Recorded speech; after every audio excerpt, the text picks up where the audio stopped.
الحمدللہ وحدہ والصلاۃ والسلام علی من لا نبی بعدہ اما بعد۔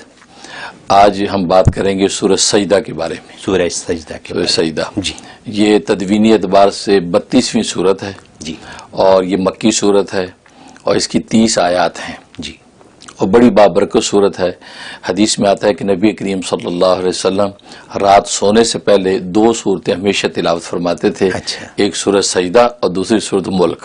اچھا، ہمیشہ ان 2 کی تلاوت کر کے آپ آرام فرماتے تھے۔ جی جی، اور ایک حدیث میں آتا ہے کہ جمعے کے دن فجر کی نماز کی پہلی رکعت میں نبی کریم صلی اللہ علیہ وسلم سورہ سجدہ ہمیشہ تلاوت کرتے تھے۔ اچھا جی، تو بڑی بابرکت صورت ہے جی، اور اس صورت کا ایک نام تنزیل السجدہ بھی ہے جی، اور الف لام میم سجدہ بھی اس کو کہتے ہیں، اچھا اچھا، اور عام طور پہ سورہ سجدہ کے نام سے یہ معروف ہے۔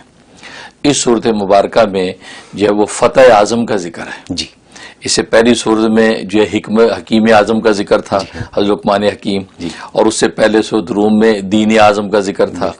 اب اس صورت کے اندر جو ہے فتح اعظم کا ذکر ہے۔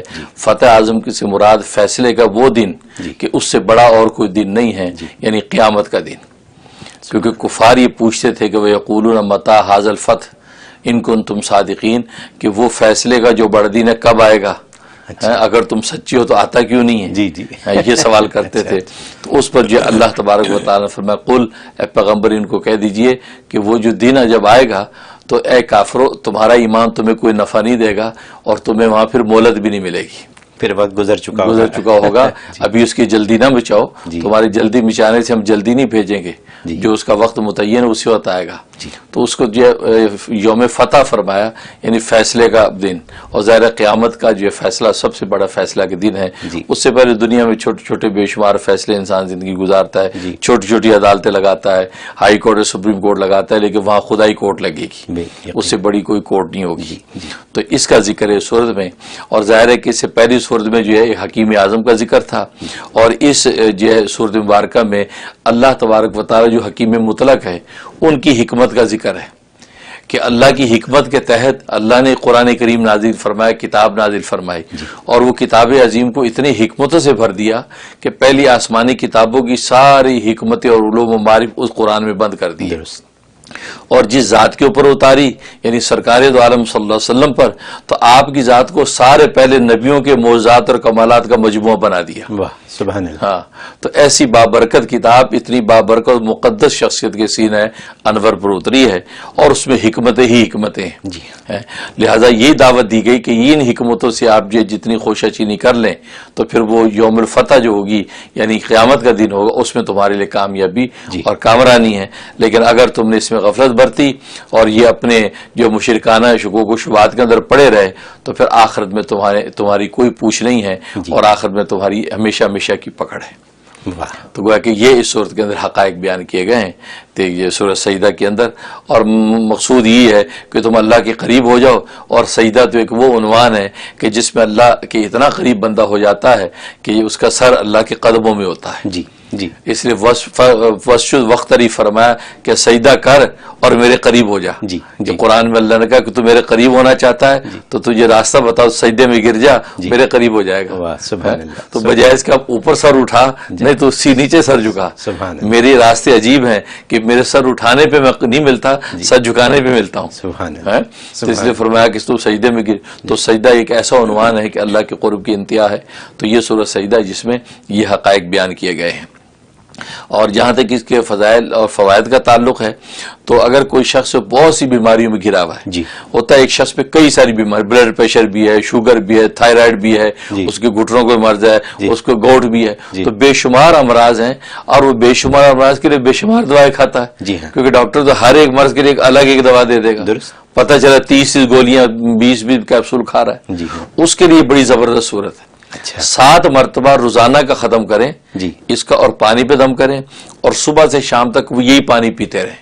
7 مرتبہ روزانہ اس کا ختم کرنا ہے، اور 30 آیتوں کی صورت ہے، کوئی زیادہ وقت نہیں لگتا۔ تو یہ جو 7 مختلف اوقات میں اگر کر لیں، روزانہ 7 دن کر لیں تو جناب کو بیماری رہے گی۔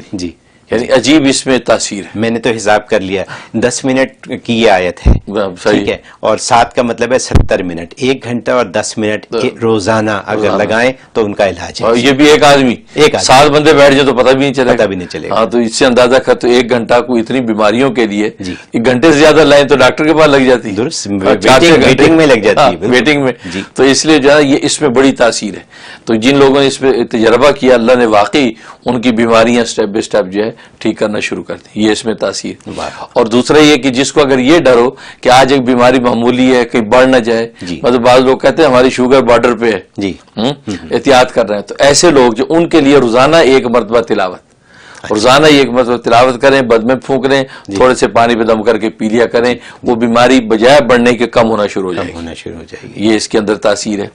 اور تیسری بڑی زبردست اس کے اندر تاثیر ہے کہ جن بچوں کے نصیب بندھے ہوئے ہوتے ہیں رشتے نہیں آتے شادی بیاہ کے لیے کوئی معقول رشتہ نہیں ملتا اس کے لیے زبردست اس میں تاثیر ہے کہ 21 مرتبہ کا ختم کیا جائے اکٹھے ایک ہی مجلس میں 21 مرتبہ سورت پڑھی جائے تو اللہ تبارک و تعالی اس بچی کا نصیب کھول دیتے ہیں اور بہترین اس کو رشتہ ملتا ہے. سبحان اللہ. دیکھیں کتنی کام کی بات ہے کتنی ضروری چیز کتنی ضروری چیز ہر گھر میں ہر گھر کی ضرورت ہے اس کی اچھا رشتہ مل جائے. اور 21 دفعہ پڑھنا تو بڑا آسان ہے. بالکل آسان ہے. 3-4 لوگ بیٹھ کے ماں باپ اور بچی خود بالکل اور سب مل پڑھ لیں. بالکل. اور ویسے تو لکھا ہے ایک ہی ختم میں ہو جائے گا کام ورنہ ویسے کہا کہ 7 ختم کریں 7 اب ہفتے میں 1 دفعہ کر لیا دوسرے ہفتے دوسرا اس طرح 7 مختلف موقع بھی ختم کر لیں تو صورت یہ یقیناً اللہ تعالیٰ اس کے لیے 7 جمعے متعین کر لیں تو بچی کا مسئلہ حل ہو سکتا ہے. تو یہ اس کے اندر تاثیر ہے. اور جہاں تک اس کے خواب کی تعبیر کا تعلق ہے تو لکھا ہے کہ جو خواب میں اس صورت کو پڑھے یا سنے تو امام جعفر صادق رحمۃ اللہ علیہ فرماتے ہیں کہ اس کا مطلب ہے کہ اللہ تبارک و تعالیٰ اس کو تقوی و پرہیزگاری عطا فرمائیں گے اور اس کو اتنا اجر و ثواب عبادت پہ دیں گے جتنا لیلۃ القدر میں ملتا ہے. واہ واہ سبحان اللہ. یعنی اگر اس نے یہ صورت پڑھی ہے سنی کہ لیلۃ القدر جتنا ثواب اس کو عطا کیا جائے گا. اور ایک اس کی تعبیر یہ ہے کہ اللہ تبارک و تعالی اس کو سجدے کی حالت میں موت دیں گے اور اپنا جو ہے اپنے ہاں کامیاب لوگوں میں اس کو لے کے دیں گے. یعنی اتنی مبارک موت جو ہے اس کو اس میں آئے گی. اور ایک مطلب اس کا یہ ہے کہ یہ توحید کے عنوان میں بڑا کامل ہوگا. یعنی مستحکم توحید اللہ اس کو عطا کریں گے اور نیکی تقوی پہ اس کو استقامت دیں گے. ہاں یہ ایک ایسی جو خاتمہ بالایمان ہوگا. اس کا تو میں طلبگار ہو گیا ہوں. بالکل حقیقت ہے ایسے اس کے عنوانات ہیں. ظاہر ہے کہ جس کو نبی پاک صلی اللہ علیہ وسلم روز پڑھ کے سوتے ہوں اور جمعے میں فجر کی پہلی رکعت میں پڑھتے ہوں تو اس کے اندر مضامین عجیب و غریب ہیں تو اس کے حقائق چھپے میں. تو یہ اس کی جو ہے خواب کی تعبیر ہے. اس طریقے سے اللہ اس کے انوارات بندوں کو عطا کرتے ہیں. بہت خوب. ویڈیو کے نیچے سبسکرائب کے بٹن پہ کلک کریں بیل کے آئیکن پہ کلک کیجئے تاکہ ہر نئی ویڈیو کی نوٹیفیکیشن آپ کو مل جائے.